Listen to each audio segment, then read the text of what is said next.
Flyers Nitty Gritty fans, to Getting Gritty with It with your host, Yuri Wallach, and my returning guest for the evening, somebody who I always love to talk to for a very long time, the draft analyst, Steve Kornianos. If you guys are not aware, he does have a preview series right now on his podcast. Check it out on Spotify and iTunes, Apple Podcasts. It's awesome. He goes through every single team. He hasn't gone through everything yet so far, but I've been trying to listen to all of them. Make sure to check out his previews. Steve, thank you for joining. Appreciate it, man. Yeah, anytime, man. It's great to be here. Yeah. So I was kind of, I messaged you obviously, and I was waiting for you to do the Flyers episode. And I was like, all right, let's align it with you doing your research on the team and then come in here and talk on the Flyers specifically. So I'm looking forward to it. I really enjoyed that episode. I don't think it's as optimistic as I am, but again, that's why I like it, because I'm like here kind of hoping and praying that the team turns it around and you have more of an outside perspective, which I've actually had people message me and say those are typically the best episodes, when people come in without the homerism of being Philly. Yeah, and I'm a Rangers fan, but I've never really hated the Flyers. It's kind of weird. Yeah.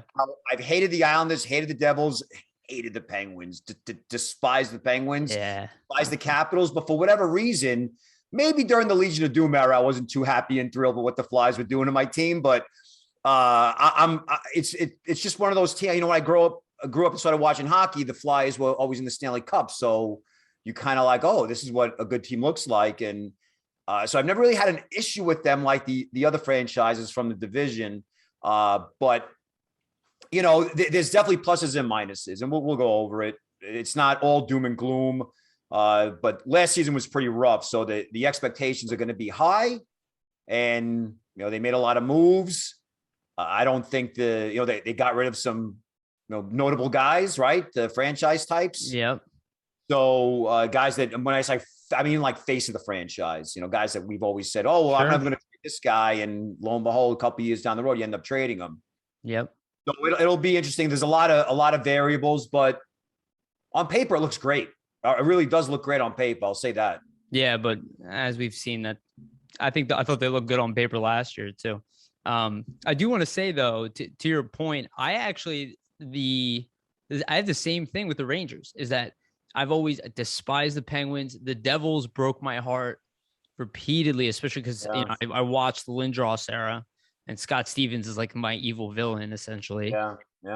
But I never hated the Rangers. I maybe it's the jerseys. I really don't know what it is, but I never really hated the team. I have seen some Flyers games against the Rangers at MSG, and I will say that building is amazing. I was kind of blown away by the atmosphere, just the shape of it in general. It's something I've always really, really liked. And I don't know. Maybe it's just because of a historic building, but I always really, really, really liked that building as well. So I feel you on the non-hating, your opponent.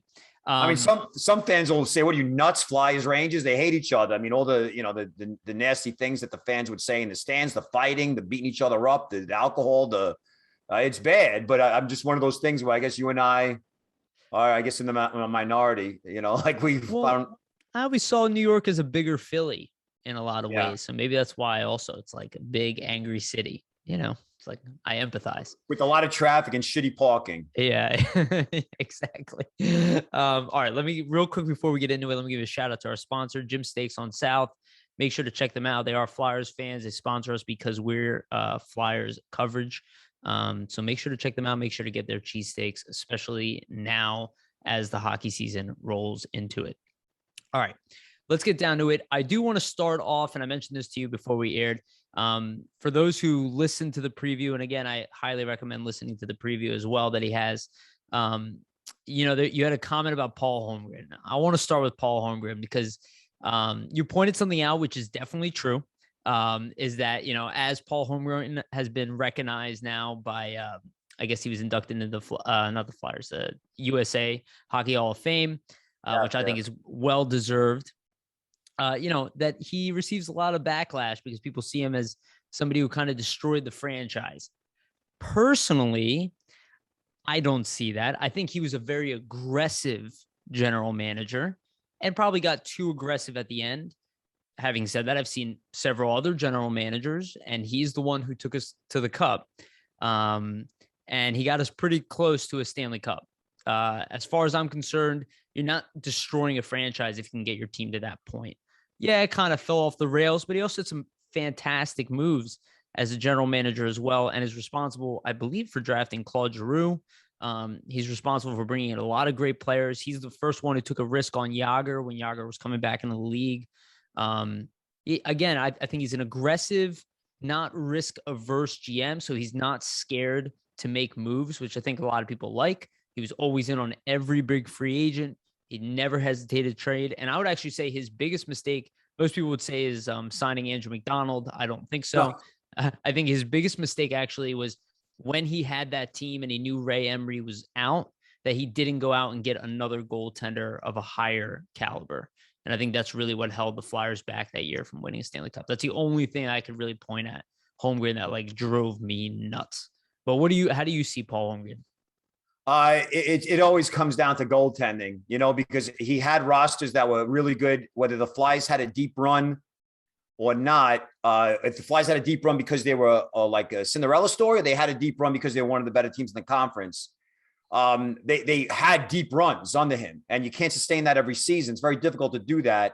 So I'm not going to kill the guy. It's like what you said, if a GM takes over a team and through his scouting staff, pro scouting, amateur scouting, capologists, they're able to come up with a plan, a strategy, and that strategy kind of meshes all different areas together, all those departments together, and it produces a Stanley Cup caliber roster, then the GM has done his job. That's it, plain and simple.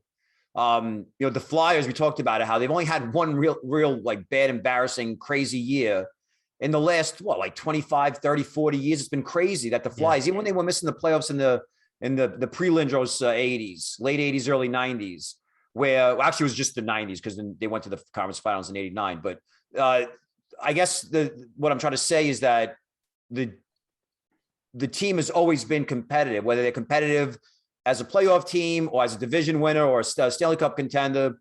And, you're going to have bumps and bruises. And the 2007 season was all the injuries, right? That was pretty much what happened, is everybody was hurt. And that's where you went from being and then the next year they went to the conference finals, didn't they? Against Pittsburgh? And that was his aggressive move making that led to that. Yeah. So I guess best players. I guess that, the frustration might be that, but it's the same old story. The goaltending, like, why couldn't you go out and get a goal? You had like ridiculous scoring depth, and you had, Pronger, and you had all these guys on defense. And Coburn, yeah. Yeah, and maybe if you keep that team together, but you can't always keep that team together because the salary cap. And again, I never had an issue with him. I didn't know that there was a faction that loathed him because here they are congratulating him, and it was only like maybe 10 comments, and it was like, screw you. I hate you. You don't deserve it. And this is, I guess, social media in a nutshell. But congratulations on this great lifetime achievement. Oh, you suck. That's Philly in a nutshell for sure. I always saw Holmgren as a very good general manager. Like I never thought he was a bad general manager. I thought he was overly aggressive at the end, but outside of that, I mean, like you said, he kept the team competitive every year. You never see a Buffalo Sabres situation here in Philadelphia. No, to your point. It doesn't happen here. It won't happen here, in my opinion. They'll fire everybody before it happens, in my opinion. And that's the thing is in a way, that kind of perspective is what's missing from fan bases like the Rangers and the Flyers, where you want to win a cup so bad that you tend to forget, like, you know what? We've been mediocre to above average for about 25 years now.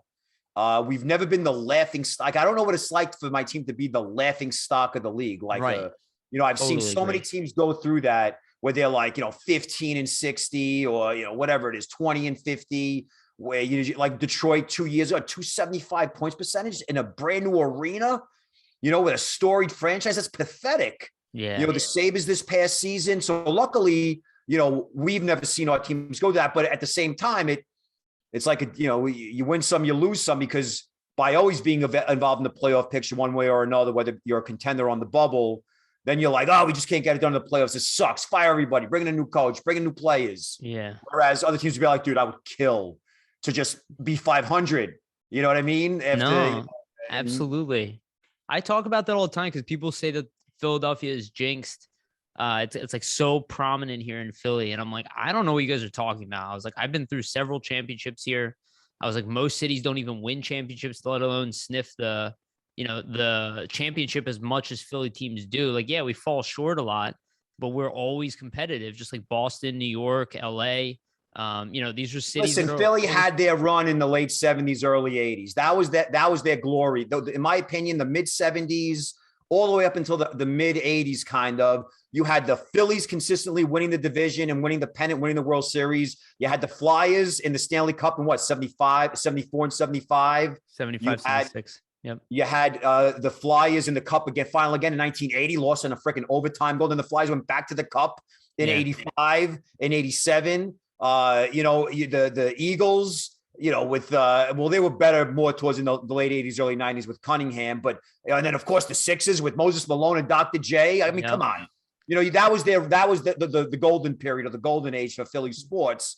I guess now, what is it? Boston, unfortunately, where they kind of see but we still have a couple championships. I mean, we watched the Eagles win in 17. We watched the Phillies win in 08, and then they could have won again in 09. The Flyers went to the Cup Finals, right, and then lost. It's just not that bad. I think there was some stat that came out, and I think it's that the Flyers have the most playoff appearances of any team. I did that. Maybe it was you said that. Yeah, I did this thing. It's called a deep run something, the deep run calculator assumption. All I did was I went back to all the franchises to see how many times have they advanced past the second round, how many times have they won one round, how many times have they won two rounds, and how many times have they been to the Stanley Cup final. And the Flyers, since they entered the league, percentage-wise, I think out of the 40, how long have they been around? Like 40-something years? Is it something like that? What was their first exact year? Well, 67. I forgot the Flyers first year. It's late 60s. I don't remember the exact year. Oh, anyway, in that period, they've had 17 runs of conference finals or better. And so that was more than anybody. I think 17 out of 40. The Blackhawks were close. The Penguins were pretty close behind, but Boston Bruins. But the Flyers have the most. The only issue with that is that they haven't won the Cup since the mid 70s. But the Flyers, growing up, they were always in the conference finals at least, at a minimum. That's how I grew up with it. Being in a mediocre team was something that was relatively new to me. Yeah.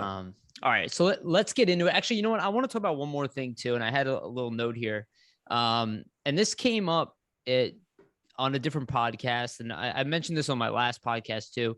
We have a writer here, Charlie O'Connor, and he mentioned something on the podcast, which I thought was interesting, and it's something I don't agree with at all. And he was saying that there's some article written on The Athletic, and I haven't read the article, so I need to do that. But he makes a statement where they say that your prime as a player in the NHL is 22 to 26 years old. Okay. I literally hear that and I go, I don't care what analytics you found to make that probable. I go, most NHL players don't even touch the ice till they're 24 years old. I go, to let alone be in their prime at 22, 23, 24, 25, 26. I'm like, most defensemen don't play in the NHL till they're 25. Most goalies aren't in there till they're 27. I want to see, what is your perspective on what it really takes to make the NHL? How many years do you believe that you have to play? What are your best years? Like, the way I see it is like, once you're 25 years old, you're finally an adult. Now you can start kind of playing more rough and tumble hockey. Your two-way game gets more refined. And I think your prime is really like 27 to 32. That's how I see it. Well, the only issue that happens once you get into your late 20s, early 30s is sustaining any excellence you might have had in your early 20s, right? Okay. So sure. Obviously the top players in the league are usually, especially forwards, are usually the high draft picks, right? Guys that drafted first, third, 10th overall. They're the quickest ones to the NHL. So they'll play as 18, 19-year-olds. So by the time they're 23, 24, they're literally like in their fifth year in the NHL. Sure. And you see that's like 1%. Yeah. Now, the issue though is that around that age, what happens around that age traditionally, right? And I know people are anti-tradition, but I'm just saying this is how the shit usually works. Is that usually around that time is when most people get married. They now have someone else in their life, but whether they get married or not, whatever, they kind of settle down. Whether you settle down with a partner, you settle down, you want to have kids, you want to have pets, you have whatever you have, your perspective changes. So for what players have difficulty doing is they're always gunning for, well, NHL players in particular, gunning for two things, really. They're gunning for obviously winning, individual success or team success, but they also want the pension that the NHL gives them, that if you play, I forgot the number of games you have to play to get the pension. And they want to max out as much money as they can. So that also plays into it. So why would you limit, say, a guy that once he turns 26 is on the downturn? Absolutely not. We've seen guys in their mid-30s have career seasons. Absolutely. Whether they're motivated by contracts or family obligations, and the wife is like, hey, you better make more money. Like, it could be anything. I mean, it happens with quarterbacks. With Martin Brodeur was in a Stanley Cup final at the age of 40 years old. You know, Chris Pronger was, in his mid-30s. 34, 33. Yeah, Ray Bourque, and when he was 40, was playing almost 30 minutes a game in the postseason. So it's all about will, desire. And I can tell you right now that I was in better shape as a runner. I was in way better shape. My run times were way better in my early 30s, like late 20s, early 30s, than it ever was when I was, let's say, a teenager or, so it's a weird, I don't know what the science says, but it's just a weird claim to make.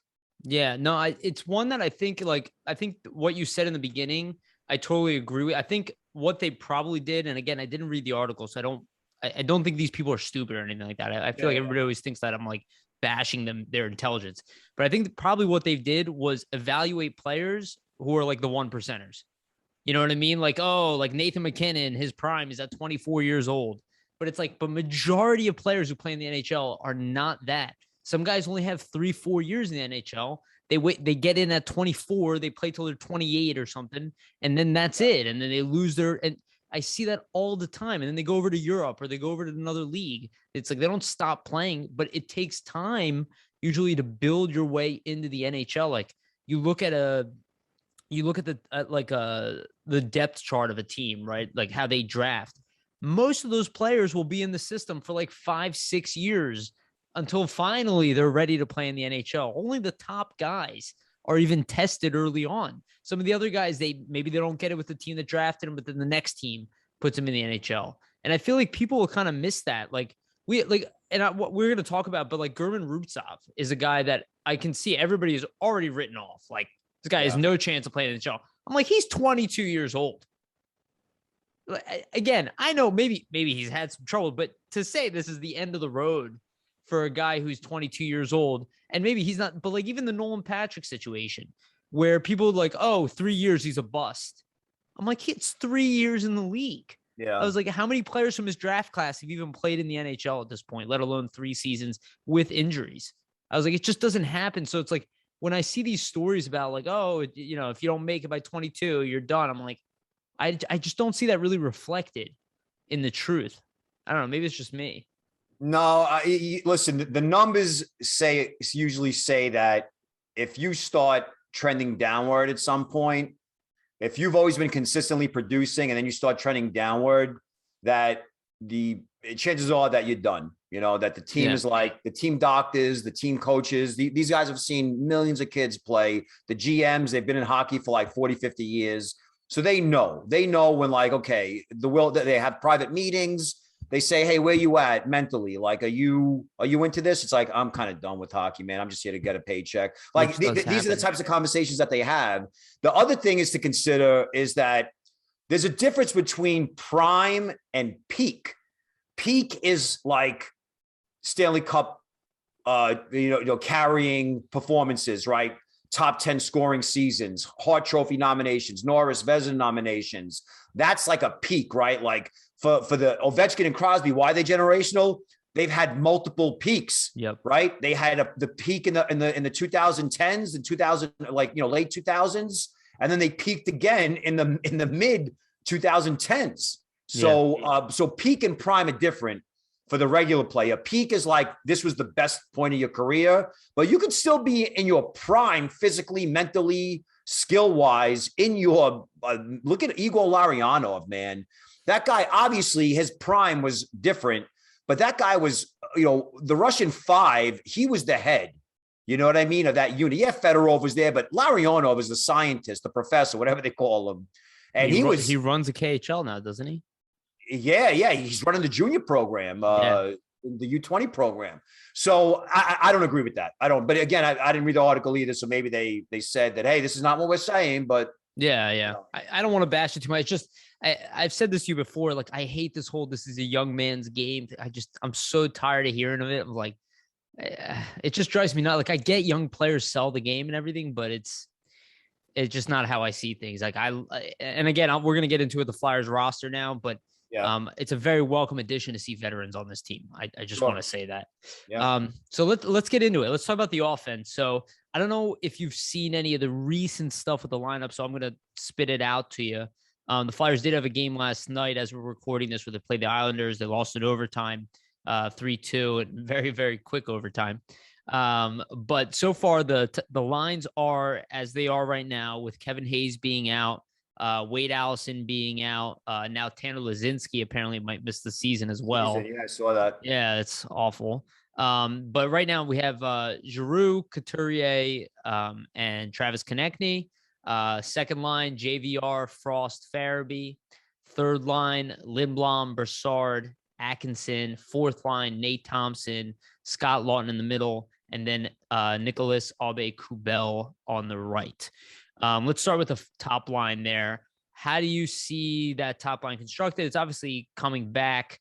Actually, you don't have to just stick with the top line if you want to talk about the other stuff, but like somebody I thought would get a chance with that line actually is Cam Atkinson, which I noticed on the third line, maybe a more defensive role for now.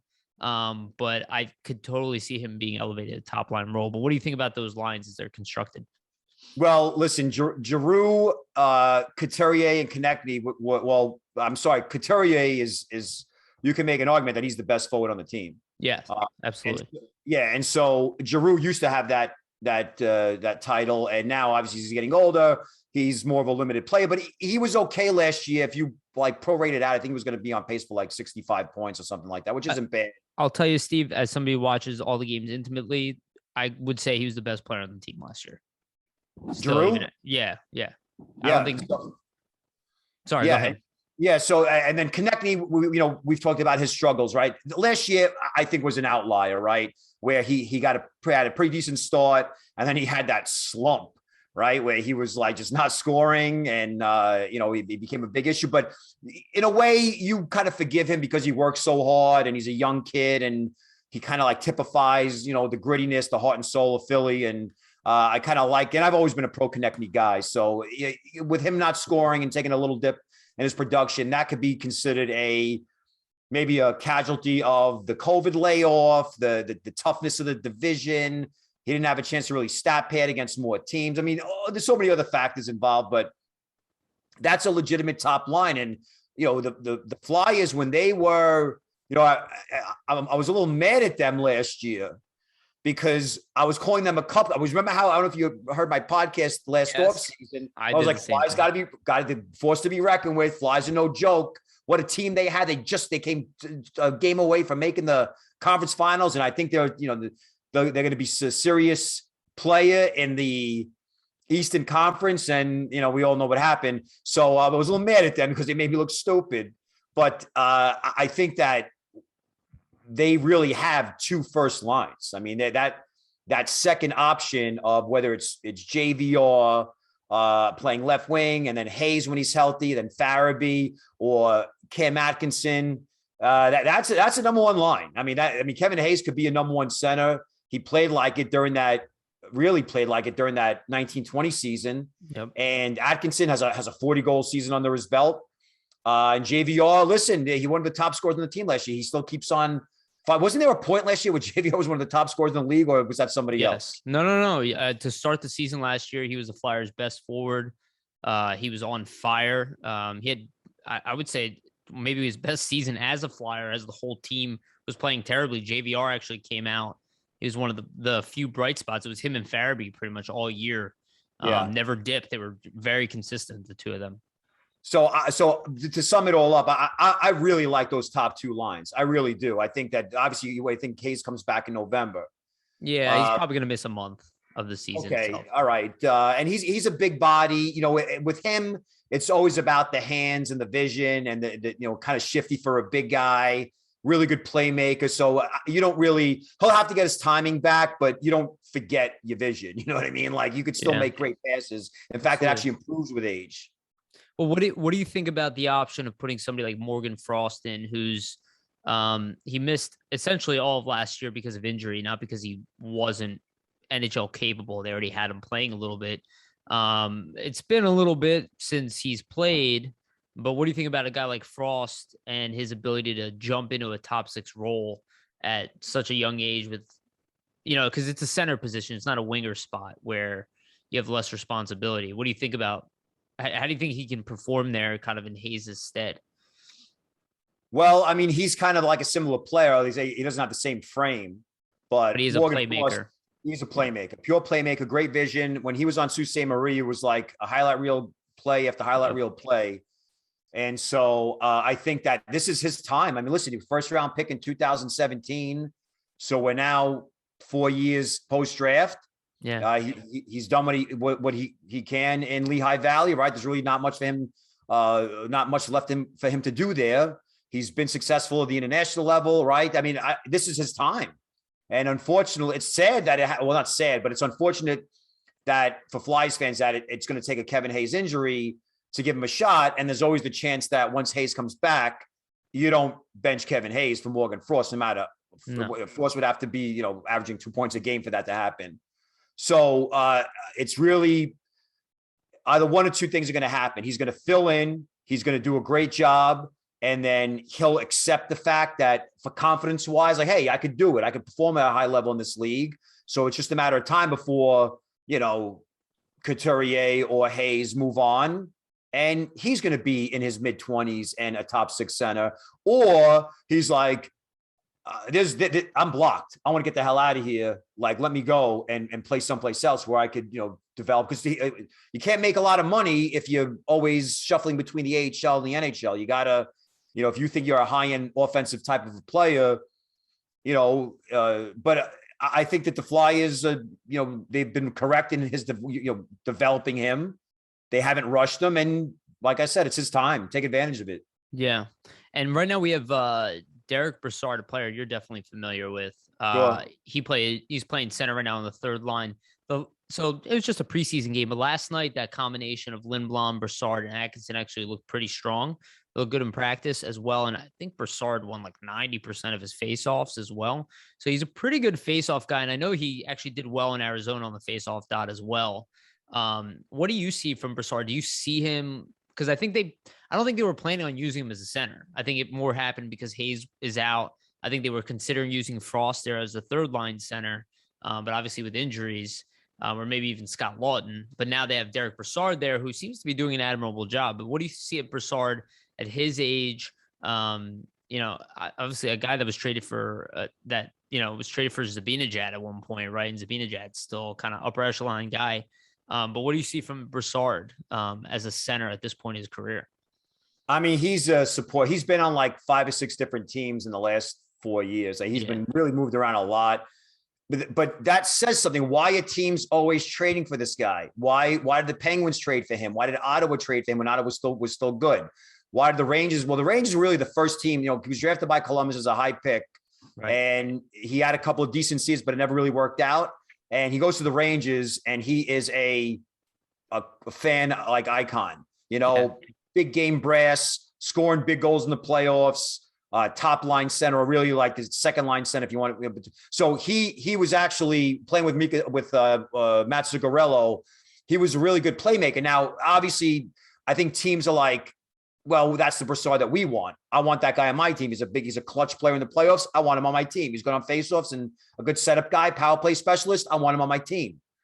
And every time he goes to that team, it's been kind of hit or miss. Good in the locker room, good in intangibles, but you're never going to get that 55, 60-point season from him.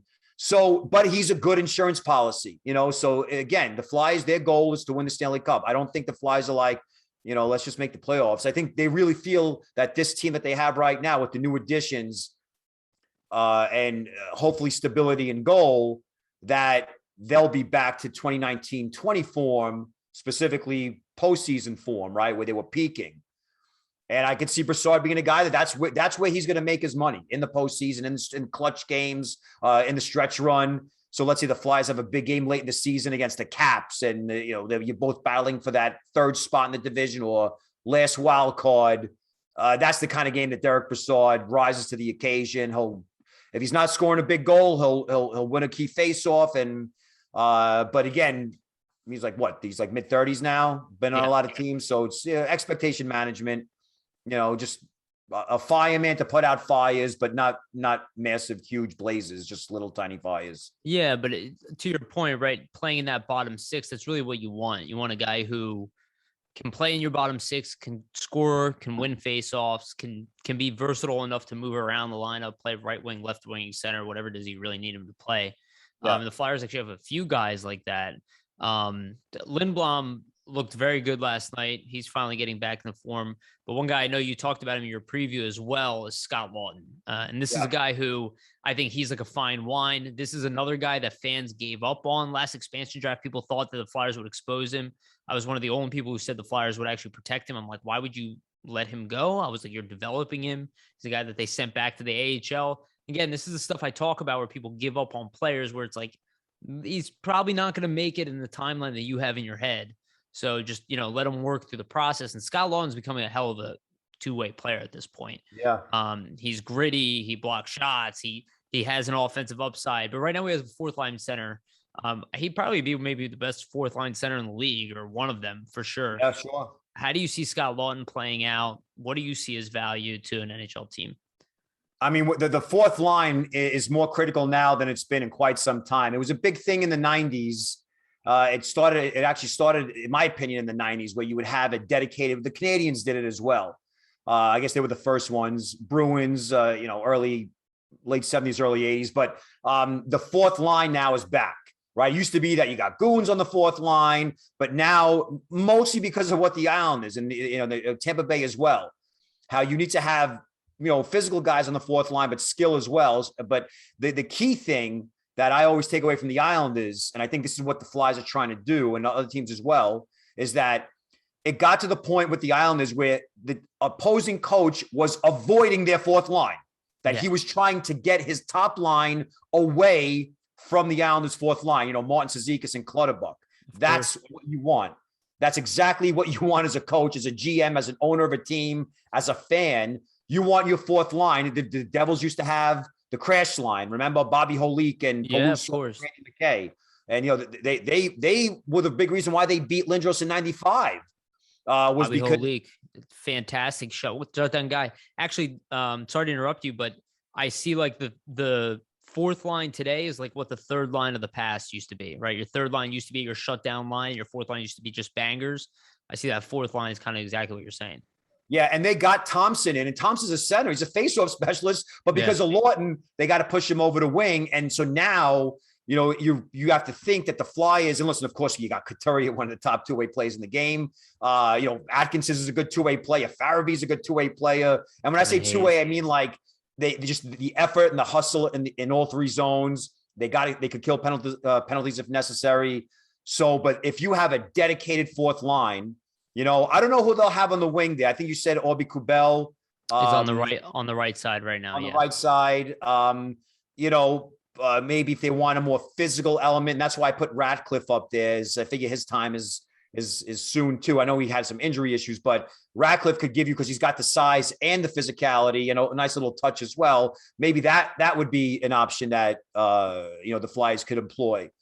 But Laughton, it's just like what you said. There's nothing wrong with a former first-round pick or high second-round pick or a guy that was involved in a trade for a famous or popular guy who develops into a consistent and reliable checker. There's nothing wrong with that. Absolutely nothing. It actually solves a problem. It solves a problem. Why go out and spend like the Rangers did, where they go out and they They paid Goodrow, and I mean they pay a lot for him, but still, like teams always say we need to gotta go out and have this big beefy fourth line that'll give us good minutes and take the pressure off to some of the notable players. Yeah, that's fine, but if you draft guys like that and say, hey, listen, you're never going to be a top line center. It's no slight to you. We're going to develop you into a key checker, a shutdown guy. And I could guarantee you, if you do it right, we'll give you longevity in the franchise. You'll get your 6, 7, 8 years with a team. You'll get your pension. So these discussions are what they have these discussions. And so I think with a guy like Laughton, problem solved. Like don't touch it. Let it just keep developing. At a minimum, you will always have, and he's young too. He's not old. Right. So you have a guy just locked into that role. And, I think the player eventually becomes it's like a special teams guy in football. They take pride in that. They take pride in their defense. They take pride in the ability to shut other guys down. It doesn't become, well, I got to score. And of course, Laughton, he can provide offense. But it's a nice problem to have when you have multiple centers who play two-way game. And, you'd rather see Sean Couturier, let's say, play that extra 2 minutes on the power play or late in the third period than, let's say, on a penalty kill constantly. For sure. Whereas a guy like Laughton could come in. And Laughton, I've seen penalties where Laughton was out there the whole 2 minutes. And he did fine. Obviously, he did everything asked of him. He kept the motor running and, good player. I really like him a lot. Yeah, he's a guy who's definitely come along quite a bit, especially every year he seems to get a little bit better. And I agree with you. I think that's why they brought in Nate Thompson. I was talking about the need for another fourth line center guy on this team, specifically fourth line, a guy who can just take punishment, as terrible as it sounds, but, get the more talented guys away from that. Let Nate Thompson be diving for block shots, right? Let him, the guy's a workhorse, right? And I see Scott Laughton as a more talented version of that, right? I remember like John Madden, or is it John Madden? Yeah, John Madden, Devils. Right? Yeah, for the Devils. Like that was a guy who he was like an elite third line center, right? Like you were talking about Bobby Holik. Like these guys are invaluable and they're much harder to find than people think. Like a guy like Tom Wilson is not that type of player, but again, it's just a rarity to have a physical player who is intimidating, who does all the gritty stuff along the right. That's why Zach Hyman got such a monster contract, right? He's not the most talented player in the league, but it's these things that not every player can do. One thing I love that you mentioned, Isaac Ratcliffe. So I wanted to go into potential call-ups. So I just listed some players. I mean, Wade Allison, I think would have made the team and probably bumped NAK to the extra spot. But he's obviously injured. He might need surgery on a high ankle sprain. Tanner Lazinski was also a potential call-up. He's injured. But it looks to me like Isaac Ratcliffe, German Rubtsov, Maxim Sushko, and maybe Tyson Forrester. And then there's Jackson Cates, Connor Bunnaman, and then Linus Sandin seem like potential call-ups during the year. I'm sure I missed somebody. Max Woolman as well. I'm not sure if you're familiar with him. He kind of worked his way up through the ECHL, but seems to be doing pretty well. But Isaac Ratcliffe, actually, I watched him last night in the game. And I've been talking about him for a while. He can skate. That guy can skate. He is 6'6". He is mammoth size. And I think you're absolutely right. I think there could be a potential time in this season where Isaac Ratcliffe might be a fourth line player on the Flyers earlier than people expect. Yeah. And I think I said it today in the St. Louis podcast where you don't want these guys. You want to have a deep farm system. It doesn't always have to have elite players, but you want to have the type of farm system where the kids are so hungry that they know that if you give them a 1 or 2 or 3 game call up, that they've been in the organization long enough where they know the system, they know the coach, they know the GM, they know some of the players on the team because they played with them. They were drafted in the same year with them, that it's almost like as seamless a transition as possible. So you plug, let's say like you plug Ratcliffe in, and then right off the bat, let's say he just plays for 3 games. You know that in those 3 games, whether he plays 4 minutes or 14 minutes, he's going to be going full throttle and he's going to be hitting. He's going to be aggressive on the forecheck. He's going to, jam the net, create screens, create all types of havoc and matchup problems. And even if it doesn't score a goal or generate offense, and that's what my issue with the analytics community is, that they're always looking for the offense, created chances. But that's not really what coaches want the coach doesn't want every single player to create plays. They say, hey, you see that defenseman number 2? He's been giving us problems for the last 3 years. I want you to put him on his you-know-what and mash him in the corner. I want you to forecheck the heck out of him. I don't care if he's behind the net, you chase him. I mean, and if the guy does that, then, mission accomplished. And so he's the kind of guy that, now that it's good that he's healthy, because the injuries kind of slowed him down a little bit last year. Sure. But, he's the guy. I mean, listen, he was drafted in 2017. He's ready. He has nothing to prove in the AHL. So it's the same thing. What his responsibility is going to be, if you get sent down, you literally keep doing what you're doing. Like, you're the best player, one of the best players on the team. You have a prominent role. You work hard. You set the right example. And then, bam, you get called up and you inject some enthusiasm and energy into the lineup, and maybe even, score a couple of goals that, you can remember. Yeah. And to that point that you're talking about seamless transition, I think that's one thing that the Flyers are working very hard on. It's why Ian LaPerriere is now the head coach of the Phantoms. Is that they're going to be playing the exact same system now, which is not something they were doing in the past. So the Phantoms and the Flyers will have the exact same system. So as soon as a player from the Phantoms is called up, he's literally plugging into a role that he already knows. He's not learning anything new, and it's kind of just put him in the lineup. How the team operates already. Ian LaPerriere was assistant coach under AV already. He knows his system. And it's going to be essentially just a swap throughout the team, which I think is really smart, because, it's just less adjustments going from the AHL to the NHL, less to learn, right? So it's more just, get a hold of the pace, but you already know your role. You already know how this team plays. You know how the power play is, the penalty kill, the 5-on-5 breakouts, like everything is already seamless. So to your point, I think they're going for that. I think they really do want young kids to come in 3 games at a time, earn that extra money on the 2-way, right? On coming up, get your nice little bonus, get excited, get a taste, go back to the AHL, probably come back again for another injury or a spark. Or I think we're going to see a lot of that. Yeah.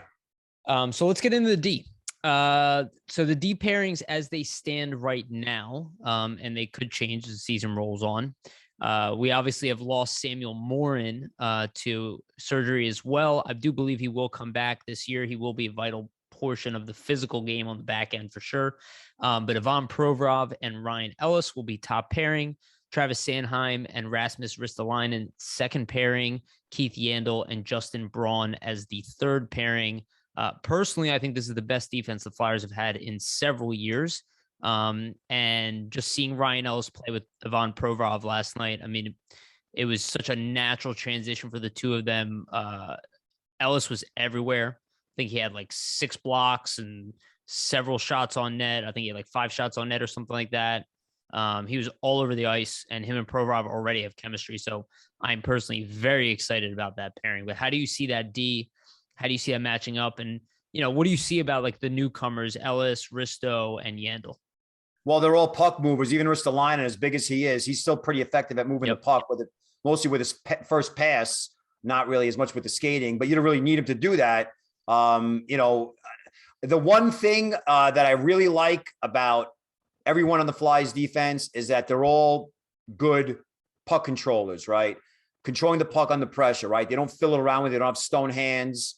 If you want to say if one guy out of everyone's probably Braun, but everybody else is just, you give them the puck, they'll handle passes cleanly, so it limits the amount of turnovers. My concern with Ellis and Ristolainen, Ristolainen, I thought that it was a bit of an overpay to trade that high of a pick, for him. But, Buffalo was such a mess last year, whatever. The issue that I had with Ellis was that he was eventually overtaken by Ekholm and Yossi, and I forgot the other defenseman there in Nashville. So he was kind of like trending downward. But then again, I looked at what it cost to get him, and it's not that bad. But these guys can move the puck. All right. So if you factor in the puck moving abilities of the forwards, right, or the defensemen, and then the 2-way capabilities of a lot of their forwards, I mean, this has the potential for a real lethal lineup, a lineup that's going to score a lot of goals, dominate the possession game, get a lot of shots on net. You're going to see a lot of lengthy possessions in the opposing zone. The two things that have to change, in my opinion, are, I think, Flyers forwards more so with this defense. Well, yeah, I mean, Gostisbehere, swapping him out with, let's say, Yandel, similar players. But I think the Flyers forwards might have to be a little bit more aware about covering up gaps, because these defensemen like to activate and be, like you said, all over the place, whether they're in the defensive zone or offensive zone, they take risks. And then it's going to be Vigneault, the coach, and his system that definitely promotes this up-tempo attack, and you have the right buys to do it. But the question to ask is this going to leave our goaltenders susceptible to, the tilted ice that we saw last year? And no, not really tilted ice, but just the No, I think you nailed it. Inopportune odd man rushes, right? Where you're like, no, you don't give up that odd man rush in a 0-0 game or a 1-0 game in the third period. And so we'll see, because Keith Yandle, I said in the podcast, he was a guy that was scratched in the playoffs, but scratched as one of the top scoring defensemen in the league, I think, last year. He's always been one of the top scoring defensemen in the league. Always puts up points. Yeah. Yeah. So maybe you could treat him like a specialist and not really have him out in the ice. I was surprised that Florida was willing to bench him with the Iron Man streak, and that was a big story. But, that defense, again, sure-handed, mobile, aggressive. They have vision, a lot of skill. And do I think that they're tough enough to withstand the rigors and the battles of really what I think is the best division in hockey? Yes, absolutely. It's just a matter of, we'll see how it goes in the beginning. Really, like, if we don't want, what we, meaning Flyers fans, what you don't want to see is a repeat of last year. You don't want to see the first 10, 15 games be a microcosm of the previous season and say, oh, here we go again with these, crazy chances again. So I think they'll minimize that just because they're so good on the puck. Yeah, and I think you hit on several key points there. That one thing that Chuck Fletcher actually said himself is that he actually, it's Carter Hart needs to play better, and we'll get into him in a minute. And he looked excellent yesterday, actually. And the defense needed to play better, but the offense did not play good defense last year. They just didn't. And again, you listed several guys. Oscar Lindblom, who's recovering from cancer, he seems to be 100% now. He's completely cancer free. He's also an excellent two-way player. There's way too much two-way talent here to make it so easy to get into the zone. And one thing you hit on, and I think you absolutely nailed this in your preview. And it was, you were telling a story. I think you were in a room and you were watching the Flyers, and you're like, yo, it seems like they quit. That's what I saw. And when the Flyers played the Rangers specifically last year, when they lost those huge losses back to back, I mean, I saw a team. I was like, how does AV survive the season? I was shocked he didn't get fired, because I literally saw a team that just they just flipped the table board and just, I'm done playing for the year. That's what I saw. So I do think I agree with what you said. I think it starts from the offense playing better D.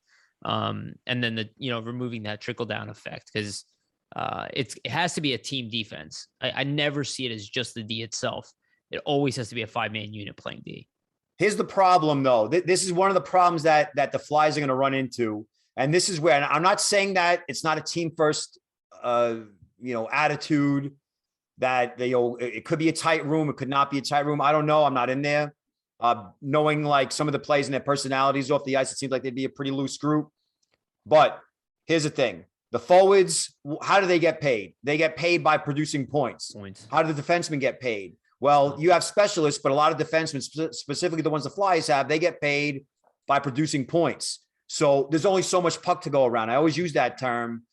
How are you going to share it? So how are the forwards going to buy in? Actually, it's a question. Are the forwards going to buy in and say, you know what, defensemen, go ahead and activate and play make in a spot where I'd normally be, let's say off an offensive zone draw? Or are guys like Ellis and Yandle and Ristolainen saying, hey, you know what? I was the number one top dog. I used to be at one point in my career. I'm not anymore. I want to win a cup. I want postseason glory. Let me take a step back and let me just focus on being sure-handed, keeping pucks in the zone, pinching when necessary. So it's a give and take. And based on what I've seen in the past, and that forward group, yes, they have to, do better two-way, in their 200-foot play. But you still want it to be a forward-driven offense where let the defenseman skate the puck out up to center ice, Once they get to center ice, you hand it off and let the forwards do the magic. If they could do that, and the defensemen are like, all right, I know my limits now. And, but again, I don't know what the edict is from the coach. If the coach is like, oh my God, what happened to us last year? I need to make some adjustments. Is Alain Vigneault that kind of coach? No, not really. He doesn't make a lot of adjustments. He's a very stubborn guy. I guess the one thing he has changed is he's more, I guess, inclined to play young guys, where he was really always known as this guy who was all about the veterans, but he's actually been playing young guys ever since his last years with the Rangers. But he should shoulder a lot of the blame for what happened last year. You just can't have, I don't care if they're a Philly team or a Boston team or a Seattle team. You cannot have a team like that spending close to the upper limit not show up for games, like literally outplayed and outworked in if that could happen, when that's okay if that happens in the first period after returning from a road trip at home. Then you say, you know what, with the family and I had to go to softball games and I had to, I missed my bed and blah, blah, blah. All right. So you're a little rusty. Maybe the other team was more prepared and that jump. Like that's what happens with these teams. Like, oh my God, these guys were prepared. I wasn't that ready. Like, oh my God, they're going to forecheck and hit me on the first shift. No, I'm tired, man. So I think hopefully Vigneault is able to somehow convince these guys that, hey, listen, we can't have that again. Well, there's going to be accountability. You're going to get benched. You're going to get whatever. I mean, I don't know, but no. To your point, I think if the Flyers do poorly this year and they have another season like they had last year, I do not see him making it out of it. No. I mean, I've seen coaches fired for less. I've seen Laviolette fired after 3 games. So, I mean, yeah, I've seen worse. All right. So potential call-ups there. Cam York, Igor Zamula, Adam Glendening, Nick Seeler. I'm not sure if you know who he is. Wyatt Wiley. He's playing with Minnesota. Yeah. Yep. Wyatt Wiley and oh my God, Hogberg. Linus Hogberg. Sorry. Forgot his first name for a second. So those are potential call-ups. I think realistically it would be Glendening, Seeler, York, and Zamula, depending on the type of role, right? If it's just like an extra body, it'll be Glendening or Seeler. If it's a starting role, it'll probably be York. If York is not available, then I would imagine it would be Zamula, who had a goal last night, actually, in the preseason game. What do you think about the extra bodies there? Yeah, most of them are puck moving types, right? Obviously, Glendening is he's bounced around all over the place. He was on Columbus, on the Rangers. So he's like nothing more of a puck mover. My thing is this. So here's the thing. To me, when I look at that defense core, I look at Yandel being a guy that might start becoming the whipping boy. All right, because Flyers fans are going to see rather quickly that he really is limited in the defensive zone. There's just not a whole lot he can do. He's not a guy that's going to, and if you want to say if it's as an effort, he saves all his energy for the offensive zone, whatever, but he's a guy that, now listen, Vigneault's familiar with him. He coached him with the Rangers. Rangers made a big trade to acquire him. They won the President's Trophy. I think it was the year they won the President's Trophy in 15 is where Yandel was there. And so, Yandel, frustrated us with his, offense was okay, but the defense was not there. So Cam York to me seems like the obvious choice that he would fulfill both requirements that we talked about, whereas the puck rushing and the defensive play. Because Cam York, people always talk about the points. He's a good physical defenseman when necessary, right? Like he can be a number 1 top pairing guy and not be a liability. Yes, he'll take risks. But I think that when you have a young guy and he's hungry and he's got the energy, that he'll go into the corners with the bigger forwards. He's not going to back down. It always goes back to that hit he laid on Podkolzin. Podkolzin's this, bulldog, a bull in the China shop, this Tasmanian devil. And York shows up, is like, and drilled him with a beautiful hip check, open ice check. Just flattened, Podkolzin took that number down. But I'm just saying that he has that in him. If you watch Michigan, that's how he plays. So Zamula is another guy. It could be physical as well and can move the puck. So I think that maybe when Moran comes back, that are we going to see him as is he going to be the bottom pairing defenseman on the left side, or is it going to be, because I as far as the call-ups go, I really don't know which direction they're going to go. And it's going to depend on why are you calling a guy up? Are you calling a guy up to make a lineup change because you guys are losing? Are you calling a guy up because someone's hurt? Right. There's a lot of factors, but I think if they're losing, to your point, I think Yandle was brought in here to give Cam York time, because even when York was playing last year, like, he never looked out of place. I suspect he's gonna be the best player on the Phantoms. I believe in him quite a bit, actually. Just as like you said, potential top pairing defenseman. Maybe in the mold of another Ryan Ellis type of guy. Just plays bigger than his size, has the ability to play offensive game. Plays risky, but also is extremely reliable. So I could see by the end of the year, maybe Yandle is the guy who's the number 7, especially if Morin is injured consistently, and York just takes it from him by the end of the year. I wouldn't shock me at all. I think Zamula is a little too thin for his size at this point. But I don't think his game is that far off. He has not produced at the AHL level, so I'm not sure if they want to wait on that. That would be my guess. But to your point, I don't see York far behind.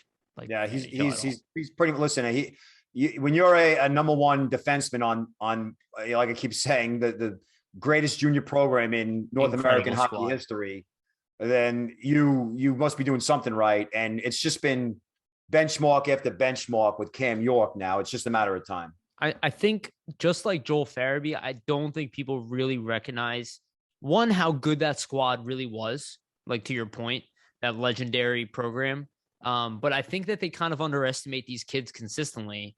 And then they just keep, like, nobody thought Joel Farabee was going to be on a 30-goal pace last year. Yeah. I could see it. I'm sure you probably don't think it's that crazy from the way you talked him up. And I think Cam York is another guy where, like Morris Seider, obviously he's exceptional, but I don't think that Cam York is that far behind him. I think you really need to get excited about this guy just because he's not the big flashy name, and we didn't get Cole Caulfield. Everybody here cries about that. You got a good one in York. The Flyers didn't skip over Caulfield because they're stupid. They wanted Cam York for a reason. Yeah. He's definitely pro Cam York. I mean, I've been watching him play since he was 16. He's he's just, everything's going right. Everything's working in his favor. And it's not like it's happening because he's just going on skill alone. Yeah. He works hard. He's a hard worker. Yeah, for sure. I've said this before. He reminds me of Kimmo Timonen. A lot of the same skill set, that's his ceiling. That's fantastic. Exactly. All right, let's go into the last portion of the roster. This is the goalies. Excuse me. We have Carter Hart as the number 1. He played last night. Like I said, looked very, very sharp. I expect him to have a big bounce back year. We have Martin Jones, a player who is much maligned, but I suspect will probably be better than most people anticipate, playing in a backup role. I wouldn't feel comfortable with him being a starter at all, but definitely as a backup role, I do think there's potential there for a rebound. And then you have your 3 young guys. Felix Sandstrom would be probably the number 3 ranked at this point. Samuel Ersson won't be far behind. And then Kirill Ustimenko, him and Ersson, I would say probably in the similar position, but those 3 guys will be rotated in the AHL. What do you think about the Flyers goalie tandem at the NHL level? And, do you think any of these guys are ready to kind of take the step? I personally think I'm very high on Samuel Ersson. But I think all of the young goalies have potential here. Well, listen, I've said it in a couple of podcasts with you, or the ones I did for my podcast. You can't have a repeat of last year. Last year was terrible. Whether you want to blame the goalies, I think everybody shares a chunk of the blame. Yeah, 100%. If Carter Hart is your idol and you love him and his post in your room, you're going to say it's the coach's fault. If Ivan Provorov is your hero and idol and his post in your room, you're going to say it was the goalie's fault. If Alain Vigneault is your hero and his posters in your room, you're going to say it's the player's fault. So I don't think anybody's going to post if Alain Vigneault in their room, but. No.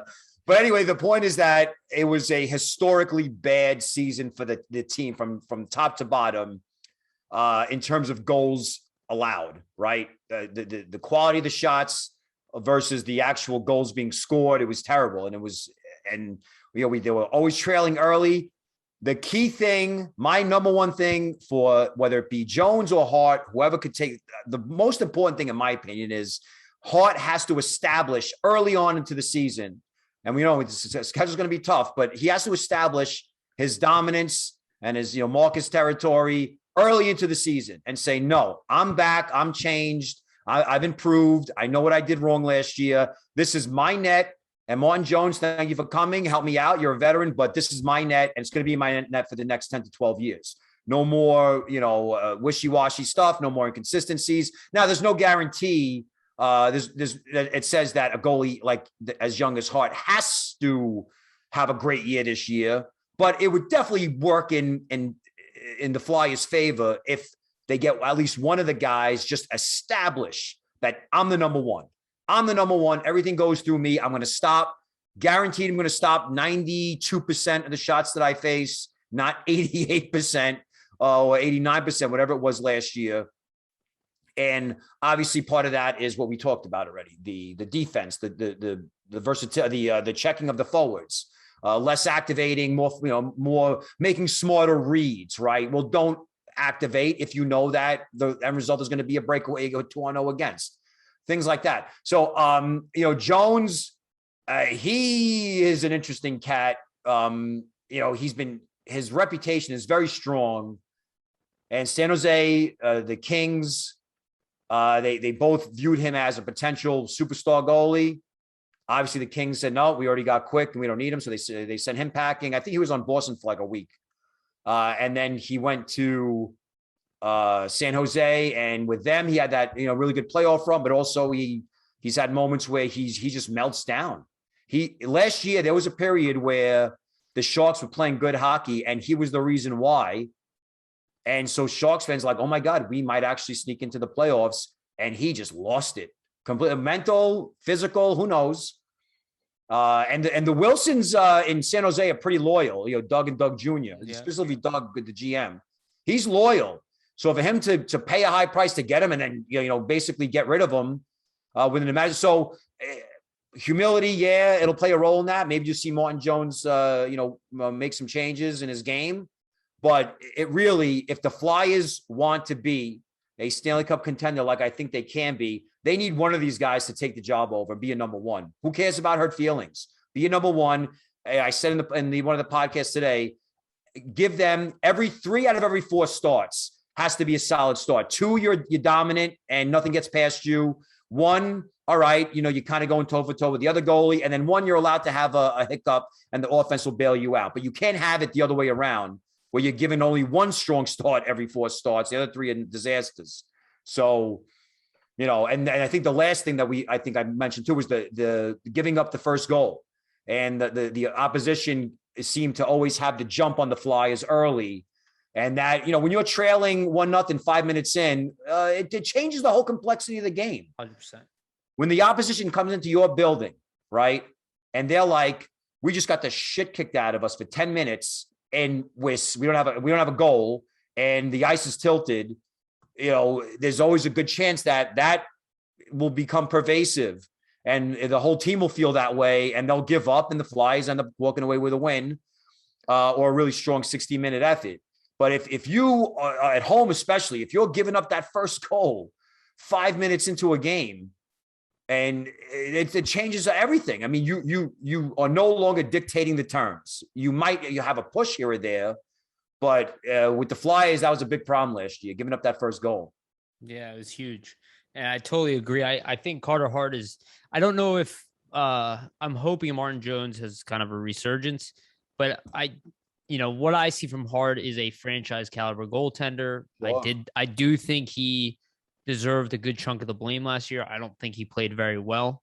And I think he played okay in the beginning of the season, but I don't think he was able to recover once things got rocky. Yeah. But I'll tell you right now, from what I saw in that game, again, it's just one game. He just looked so confident in net yesterday. I mean, he gave up 1 goal, but the team played very poorly in the first period, very sloppy.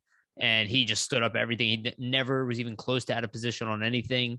There were no rebounds at all. It's like, that's the Carter Hart that I know. I agree with you. He needs to come in there and say, this is my net. I think that was very well said. And I think that's what the Flyers are banking on. I think Jones is coming in here that, hey, maybe you can get your career back together. Maybe you won't play here longer than a year if that happens too. Like maybe he'll use what happens with the Flyers to project him to maybe a starting role somewhere. But I think the Flyers really see him as as a number 2. I don't even think they see him as a 1B. But we'll see. Like you said, he also had a reputation of being a potential star goaltender. I remember him and Jonathan Bernier, and then they had Quick, and it was kind of like, oh my God, LA just keeps producing goalies, right? Like Nashville produces defensemen. And then all of a sudden, Jones is now the problem. We'll see. Yeah. I think if the team plays good defense in front of them, I think that'll be the great start. What do you think about guys like Ersan, Sandstrom, and Ustimenko? Do you feel like that's a solid group to, I guess, grow behind the other 2 guys? Yeah, absolutely. Ersan, I think this is going to be his first year in North America because he was with Brenus last year, and he was excellent. Yep. And then Sandstrom, he's been with the organization for a while, and I haven't had an issue with him. With goalies, you look at, what are they doing to progress? Have they shown instances where they can be a number 1? With Sandstrom, Sweden never really looked at him as their number 1 guy, which is kind of odd, but that's never really a prerequisite to be good in the NHL. But I think that obviously Ersan might have a more of an adjustment period because he's got to get used to AHL shooters, and AHL shooters, the AHL is better than the SHL, just how it is. Yeah. It definitely mirrors the NHL more so than any European league. But yeah, I like the goaltending depth that they have. It seems like the Flyers, obviously maybe because Hextall's not there anymore, that they moved away from this let's draft 3 goalies every year. They also got the kid Kosalov, who, I haven't been following him thus far this year. Is he going to the CHL or is he going to stay in no, he's in the KHL. And actually we have him and Fedotov, who's also one of the best young goaltenders in the KHL right now. I think they're playing each other today. All right. Potentially. So obviously they're going the European goalie route.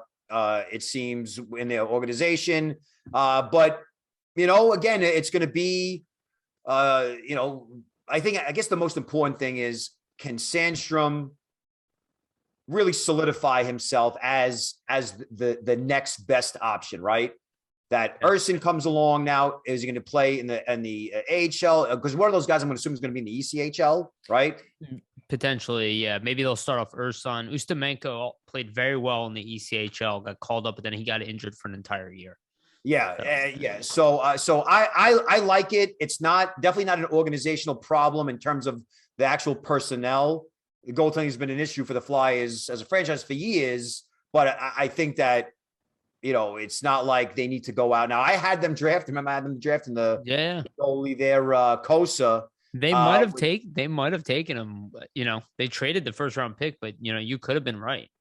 I mean, we'll see. Yeah. You know that if that kid turns out to be a star, and Ristolainen turns out to be a dud, or whichever goalie was available. I don't know if it was if Kosa was even there where the Flyers were picking at 14 or 15, whatever it was, but.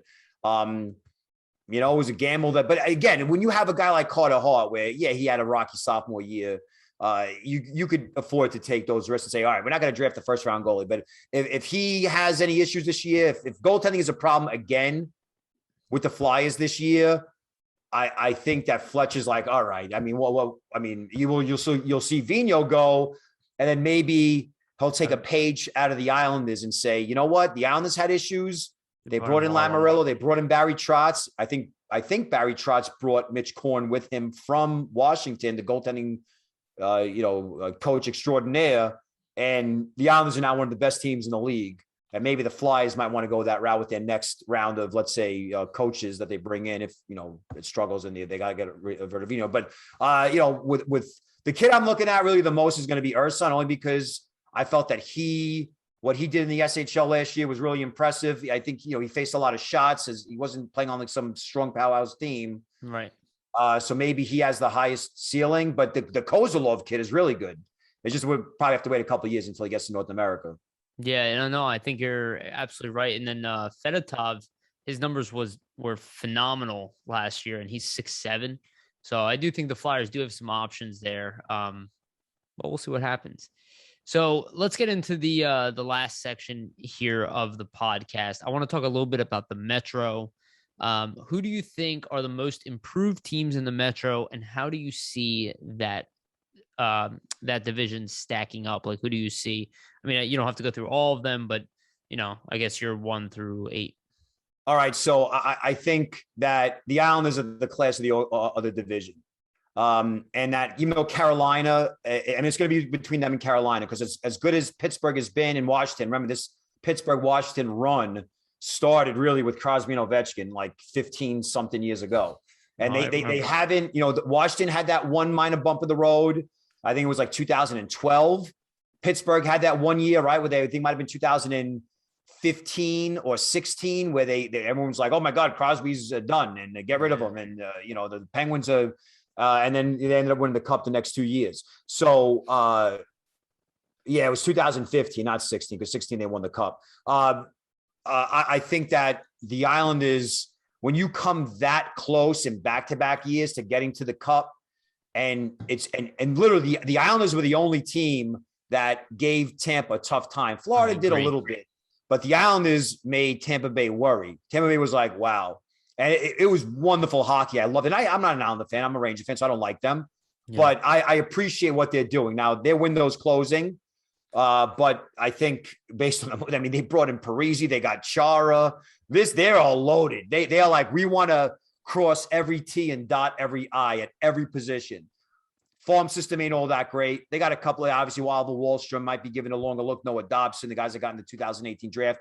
But I think Carolina is the same, because they're like, man, we've been so good. Best team in the Eastern Conference last year, beaten by Tampa Bay. They were in the conference finals 2 years prior. In 2019, they've had cup aspirations. They're a powerhouse. And now they're back in. So you swap out Boston for Carolina, I think that makes the division tougher. So, I think if there's going to be one team out of that big four, Washington, Pittsburgh, the Islanders, and Carolina, I think Washington they are so close to just collapsing, right? They are real. Their postseasons have been so pathetic since winning that cup but they're a good regular season team. But I think they are, they're having issues in goal too, right? Samsonov hasn't been as I guess, isn't developing into what we thought he'd develop into. Old lineup. So I think if the Flyers want to make a move, it'll probably be that they will jump Washington. Pittsburgh, even with Malkin out. Crosby's out too for the beginning. It's Malkin and Crosby. Yeah, but you know what? Listen, I hate Pittsburgh, but you got to. They always do well. Jeff Carter will be like the best player. Exactly. Rust Gensel. Who predicted that? Rust and Gensel. And these guys are fantasy darlings. I don't care who they play with. They deliver. No, you're absolutely right. I think that the top four is going to be definitely 1, 2, 3 going to be some combination of Pittsburgh, Islanders, Carolina, and then Flyers and Caps for the 4th place, and obviously fighting for the wild card. The Rangers, we'll see. High expectations. There's a chance the Rangers could be the surprise team of the league. I think there's a chance they could be the top team in the division if all things go well for them. They do own Carolina, so that helps. For whatever reason, the Rangers own Carolina, not in the playoffs that one time they played, but the Rangers are like, if you look at they're like 18-2 against the Canes in the last couple of years. Offensive powerhouse, like you said. Yeah, best top 6 in the division. And now you got this physical 4th line to kind of solve the issues. The X factor for the Rangers is going to be what the young kids is. So if Lafreniere is like a Stamkos in his second year, or Kakko is like a Taylor Hall or Tyler Seguin in his second year, then you're like, oh, and they already have Panarin and Zibanejad and Kreider and even Strome, who's a pretty good productive center, although he plays with Panarin. So the Rangers, and of course they got the goalie, Shesterkin, very good. Yes. The Devils are going to take a next step forward, but I think they still have the youngest roster in the league. I think the offense is just too young to compete. Yeah, they got Dougie Hamilton. They got Ryan Graves. Now it's come out that Blackwood is not getting vaccinated, but he is only ineligible to not play in Canada, so you could still play him. He'll just get tested every day. And then they have Bernier, who's a really good backup. He was very good for Detroit last year. Yeah.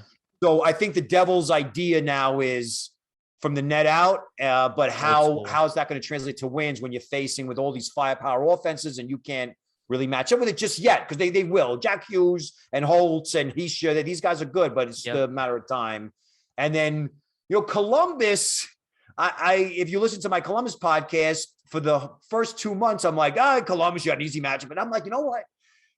They're really not that bad. And the reason why is they got the Merzlikins, Korpisalo doing goal. And it looks like they're committed to Merzlikins as the number one. He's good. And, you got rid of Seth Jones, but you still got Werenski. And so just because you don't have two number ones, you could still do well with one number one, which Werenski is, and a whole bunch of other guys. But they're full, they got Jake. They got Jake there to help with the power play. It was a hockey trade 1-for-1 with Atkinson. So it's not like they lost out there. Lethal. Jake with Line A, I assume they're going to play together. I think that could be a lethal combination. Yeah. And what is one of Jake's strengths, right? The seam pass, the cross seam pass for the one-timer. What's Line A's strength? The one-timer. One-timer. And remember, Line A is a contract year, and he apparently is ready to go. He wants to really prove people wrong. I guess, deeds, not words. But still, I think the Devils in Columbus will be the Rangers, the Devils in Columbus. If any team surprises, it'll be the Rangers. But I think we should expect both Columbus and the Devils to not make it again. Yeah. Although they will see improvements, but one team in that division is going to take a major step back. I'm wondering who it's going to be. And I don't think it's going to be the Flyers because they're going to improve because they've already been humbled. I'm thinking Caps. One of Pittsburgh or the Caps are gonna, but we every year we say it's gonna happen and it hasn't. So and then it doesn't happen. I hear you. That's why I'm always tentative. Let me why ask they you play the games. Yeah, let me ask you this about Carolina. One, do you think the loss of Dougie Hamilton, who was this big prize free agent, which again I do think he's a top pairing defender. I just don't think he's one of the best defenders in the league. I think he's overpaid. I'm not saying I wouldn't want him. I understand why he got overpaid as well. I don't have a problem with it, especially because it's on the Devils, so it's not my problem. But what do you think about losing a guy like Hamilton? Again, they have a good D, regardless of him. You don't think they're taking a step backwards? And why do you think that they're so good? Like, I look at the names they obviously have some excellent players and two very good young guys in Aho and what's his name? Svechnikov. I would say Sergachev. And Svechnikov. And Svechnikov could take a jump this year and be one of the best players in the National Hockey League. Sure. But what do you think really makes them that competitor? Because I look at the Islanders and I'm like, okay, the depth is just there at every position, right? Pretty much. It's Lou Lamoriello and Barry Trotz. Do you think it's like the combination of the coaching, just the right kind of pieces? I know they lost Warren Fogle, but then they bring in Ethan Bear. They brought in what's his name from the Rangers? The guy that everybody hates. Why is his name escaping me? D'Angelo. They brought in D'Angelo on that cheap contract. Do you think it's just they have like a full roster? Like, why is it that everybody's picking them as like the, I guess the top team? Well, they for the last 4 years that I've been watching them, they've easily been one of the best teams at maintaining possession of the puck and dominating the dominating puck possession, dominating territory. That's what they do.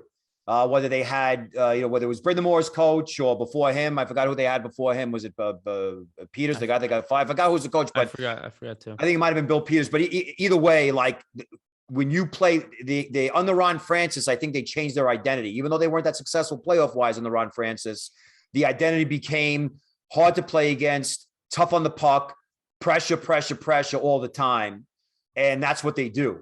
And now we're seeing these young guys where it's like Aho and Nachas and Svechnikov and, and then of course, listen, why do you get rid of Dougie Hamilton? Because you got Slavin and you got Pesce. I mean, you got Brady Shea. These are very good defensemen. Dougie Hamilton is more offensive than defensive. Right. He's a big shot, power play quarterback type, whatever. So, and Tony D'Angelo, listen, a loose cannon, he's got a screw loose, whatever you want to say. He was one of the best power play quarterbacks in the game a couple of years ago. And the Rangers got rid of him mainly because of Adam Fox making him redundant. That, for all the politics, D'Angelo, that stuff is bullshit. But I'm saying that in terms of, this guy was one of the top scoring defensemen in the game 2 years ago. And the power play kind of ran through him. And it just made getting rid of him was negotiable because you had Adam Fox, who won the Norris Trophy. So it was a smart decision by the Rangers. But now you're putting D'Angelo to replace, I'm assuming, to replace Hamilton on that power play. That's going to have Aho and Svechnikov and Teravainen. And it is a deep, loaded team. And the other thing that is important, I knock their owner a lot because he seems like a massive micromanager. He is always in the draft meetings. Like, dude, go to the oil rigs that you own. Like, go to the Buddhist temple with your what are they called? Sherpa? The gurus. Oh, okay. And have your guru, don't sit at the draft table. And, but he has changed the perception of the Hurricanes organization. They are now not only a powerhouse, but they are a team that players want to play. They want to go to Carolina. Now, Carolina is also a very attractive spot to move to for everybody. Everybody's moving there because, the property taxes are low, quality of life is good, weather, everything's fine. But but the whole Jerks thing and the celebrations, it's kind of a fun place, the environment to be around. And who doesn't like working in a fun environment? So they won the Eastern Conference last year too. So that also plays into it. So to answer your question, I just think that it's the systems they employ. Everyone has buy-in. They have the star talent. They got that great defense. The one question mark, though, is goaltending, because they were the best team in the Eastern Conference, and they got rid of both their goalies. When does that happen? And now they brought in, was it Freddie Anderson? Yeah. And they brought in somebody else notable to replace Nedeljkovic and Mrazek. That's a good question, actually. I'm going to look that up because I don't know why I'm forgetting. They're both guys. And then, of course, they got Kotkaniemi. They basically, whether you want to say it was out of spite or whatever, who cares? He's still one of the top young centers in the game. And, by the way, they have Ranta. one of the – It was Ranta. Okay. And also, Carolina's got one of the best prospect pools in the league as well. And they could use all those assets to make trades at the deadline. Cap space obviously an issue right now. So they've had issues finishing. I honestly forgot about that until you just said it. They have trouble finishing in the playoffs, right? They were supposed to make noise. Remember 2 years ago when the Bruins, I think, humbled them. Last year it was Tampa Bay who humbled them. So I think maybe they're not that enough of that is enough. And Metro Division is a slaughterhouse. It usually is every year. Yeah. Not just the geographical rivalries and the historical, the Patrick Division, but now you add Carolina, who always used to be mediocre, and now they're really good. It's nuts. And you got to figure the Devils and Rangers, with all the high picks they've had the last couple of years, it's going to just be like, it's going to be a mess. No, I totally feel you on that. I think that's why I keep asking people what their predictions are on the Metro, because I think it's really, really hard to predict this year. Like, very, very difficult. And we didn't even mention Vincent Toracek is there. Derek Stepan came in and signed a cheap contract, it looks like. So they definitely, they still have Jordan Staal. Like, this is a team that's definitely strong down the middle at this point. Yeah. Niederreiter. They have Niederreiter as well. Just a lot of big names there. Ian Cole, they brought in Ethan Bear as well. Didn't even talk about that because they moved out Fogel because they have an abundance. So, they are a team that I think are going to be very annoying. I just hope the Flyers can be better. All right. This was an awesome episode. Actually, let me ask you this. Let's end on this question. Do you have, I guess at this point, which obviously is way too early to predict in my opinion, but do you have your winners of the East and the West kind of picked out in your head? I'm not going to say it just yet because I want to do now. All the first 16 podcasts I've done have been all the non-playoff teams. Today was the first one I did where I'm doing the playoff teams now. So I haven't studied the powerhouses enough yet to know how it's going to shape up. On paper, I would say that the Western Conference is definitely weaker. I would say that the Central Division is Colorado's to lose, and Minnesota is right there behind them, with St. Louis a possibility to, have a resurgence. But then again, Dallas is another team you have to worry about because remember, they had injury issues last year and they were 2 years prior in the Stanley Cup final. In the Pacific Division, it's a weak division, but you got Vegas in it and you got Edmonton. And so for all their faults, Edmonton still has Connor McDavid and Leon Draisaitl. And of course, Vegas is Vegas. So top four, pretty established. Bottom four of that conference, or by the last 4 playoff spots, we don't know, way up in the air. So I would say that Colorado, yeah, they say we're hungry. Yeah, show and prove. The East, though, when you look at the Atlantic with Tampa, Florida, Boston, Toronto, and Montreal, last year's Cup finalist, and then Ottawa kind of like as an up-and-coming team. And now you look at the Metro, who we talked about. The East is going to be bananas. It's going to be crazy. I'm going to miss, the playing only 5 teams in 1 year and 8-9 times a season. It gets whittled down to 4, but my gut as of right now, without doing the research, so I'll answer your question. My gut tells me that Tampa is not going to repeat. That I don't think so. That they 2 in a row, yes, but that they're going to have the hunt is now the hunted hardcore. Now it's like the walls are kind of collapsing around them. Now there's a lot of teams who want that prize, and I don't think that they'll be able to sustain. I think they're ripe for a letdown. Florida with the goaltending, you never know. So I think that Tampa will win the division, but they'll lose early. I think that in the Metro, I think the Islanders are going to come out on top. They'll be number 1. And I have a feeling the Islanders are going to go to the Stanley Cup this year. And I hate to say that. I could totally see that. But they mean business. They really mean. And the thing is, when they mean business, they let you know that they mean business because they're so physical. And the one thing that they have that, people always talk about their defense and the goaltending and Trotz.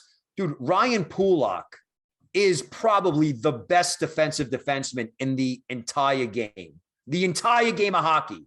If you want to send one guy out to stop one player or one line, he's going to do it more times than not. If you get a chance, if you want to, whether it's playing the Flyers or you just want to watch a random Islanders game, watch, what's his name? I forgot his name already. Pulock. No, did I say Pulock? You said Pulock, but you meant Palek. Palek. That's it. Yeah. I'm sorry. Pulock's good. No, it's all right. No, Adam Palek. Pulock's the more offensive guy. Yeah. Yeah. Palek. I'm sorry. I apologize for that. This guy I love him. And for me to love a guy in a team who I hate, says a lot. And so I don't know. I think Islanders, Tampa, and then I'll take the easy way out and I'll say Colorado and Vegas, but that might change when I'm done with all the team previews. It's always a conflicting thing where there's a player you love on a team you hate. I always had that with Scott Niedermayer. I couldn't help it. I always loved Niedermayer, even though I hated the Devils. And even Elias, I always appreciated his game as well. He was flyer killer too. Yeah. And, sometimes you just can't. Even Sidney Crosby, everybody always wanted me to hate him and call him a pussy and everything. And I can't do it. He's too good. No, I did. I had no problem doing that. I did. I respect him too much. I can't. Wait, you want to laugh? Yeah. My wife has been teasing me about Crosby for years because when we started dating, it was 2005 or 2004. And so we've been together pretty much his whole career, right? Where the league was like the next one. I'm like, he's not the next one. He's not Gretzky. He's not Lemieux. And, just the dirty play, Forsberg. Remember the Forsberg doing the diving thing when he was on the Flyers? Yeah. And so I never liked him. Crosby in the interviews would always be so smug, be like, well, we'll just, if they want to take penalties, we'll just beat him with the power play. Like when he was getting power plays because he was diving, he had the referees in his pocket. And so anyway, long story short is I've always been anti-Crosby. I was so happy when he failed. When he was injured, I'm like, oh, I hope he recovers. Nope, don't hope he recovers. I hope he just retires and recovers in retirement. But then I read an interview where he's like this huge World War II history buff. And I'm a World War II history buff. And I'm like, oh, God, now I got to like him now. And now I like Crosby. Now I like Sidney Crosby. I don't mind him as much anymore. You see that? I honestly think that as he's matured, and I think we'll see that part with McDavid as well. As he's matured, he's become a very likable player. He was very unlikable in the beginning. You could not like him. You're right. He had like a smugness to him in the beginning. And now you don't get any of that. You never hear anything about him. And you don't hear about him in the media at all. It's just, I think he kind of matured in this. Like, I think he will be, I don't think he's Gretzky or Lemieux either. He's an all-time great. He's an all-time great. He's an all-time great. I think he's like the Eric Lindros level, like that type of guy, like the guys who are just one, half a step below Gretzky and Lemieux type of thing. You want to laugh real quick. So just to show you the level of Crosby's, my obsession, my wife, like making fun of him. I had an ugly Christmas sweater party at work. This was in like 2011. So I told my wife, I'm like, hey, listen, I'm at the office. I got to go. I don't have time to go out and can you like somehow do something? So she went out, she bought a regular, like Russell Athletics sweatshirt, and she photocopied the ugliest picture possible of Sidney Crosby's face. It was blown up, and she stapled it to the thing and hung what's it called? Like cheap plastic Christmas lights around it.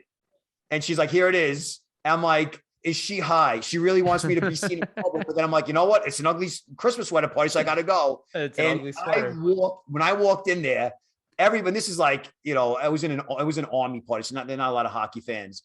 And they're like, God, who is that? Like who's that despicable looking person? Who's that, ugly guy? And I'm like, oh, and then one of the lieutenants there was a Pittsburgh. He's like, oh, Sidney Crosby, you like him? I'm like, no. I don't like him. It's an ugly Christmas sweater party, and we put someone ugly on it, and that's what It's hilarious. Well, anyway. your wife's got good taste. So yeah. Kudos to her. All right, so let's wrap this up. Tell people you got anything upcoming, anything you want to share, anything you want the Flyers fans to know about. Obviously, I talked about your preview series, and definitely check out the podcast in general, guys. Absolutely, for sure. But anything else you want to reference? No, I mean, it's going to be the next 15 days. It's going to be nothing but NHL podcast previews just to time it for the opening night in, was it October 12th or 13th? Yep. And then from that point forward, I'm effectively retiring from the NHL for a little bit. I'll still watch games at night, but then it's going to be right back into the draft. Because I'm taking draft. This is taken away from my draft time, watching the prospects and everything. Luckily, I watched a lot, in between. So I have plenty of notes on the main guys, and my rankings will come out. My mock draft will come out. Prospect profiles, all the kids. And remember, we're going to get the OHLs coming back, thank God. So we'll be able to watch some of the top prospects there. Shane Wright being potential number 1 overall pick. So it's going to be mostly draft related stuff, but I am going to do also NHL prospect things, AHL updates. Once the rosters get finalized, I'd like to do something where we do maybe an AHL preview podcast where I go over each and every team and say, okay, these are who are going to be there. This guy's a career minor leaguer. This guy's a legit prospect, and so on. I have the AHL TV package, so I'll be able to watch games. And, but yeah, it's just it'll shift completely to prospects, but I'm on the fence. I'm thinking about doing a dedicated weekly NHL podcast where I recap the whole week and I talk about, and not really the politics and not the stupid, COVID related stuff, but the best team playing the matchups, right? The Fly, how I'm saying that this is a tough part of the schedule. I'm going to follow up on that and see how those teams do, specifically the Flyers and how tough their schedule is. So, and then I'll be able to do that. So it's always, like I said, I'm my own boss. I can do whatever I want. So it's whatever idea comes into my head, I could just execute and make it available to the public. All right. Well, that's awesome. I hope you do that podcast. I'll be listening. Nice. All right. Well, thank you again, Steve. Again, make sure to check out the Draft Analyst. Follow him on Twitter for sure. It's at the Draft Analyst, I believe. Yes, correct. All right. Yeah. So make sure to follow him on Twitter as well. Obviously, if you listen to this podcast, you've heard him before. So I'm definitely gonna have you back on, Steve, at some point. Once again, I always enjoy these. These are my favorite. Yeah, likewise. Yeah, this is awesome. So thank you again for listening. Gear up. By the time that you listen to this, well, if you listen to it the day it comes out, Flyers will be playing their second preseason game, where you will see Martin Jones playing in net. So hopefully the Flyers start winning some hockey. I think this was a pretty good recap. I definitely enjoyed this. So prepare everybody for the season and what's to come. Remember to like, subscribe, and share this podcast. It is a huge help. Check out our team store. Follow Jamie. Follow our writers. We're already sending people to the games. I'm working on a couple other interviews. Hopefully I can get a Flyers player. Trying to do that as well. But we'll see what happens as the season goes on. But again, remember to like and subscribe. Thank you, everybody, again for listening. And remember to always stay gritty.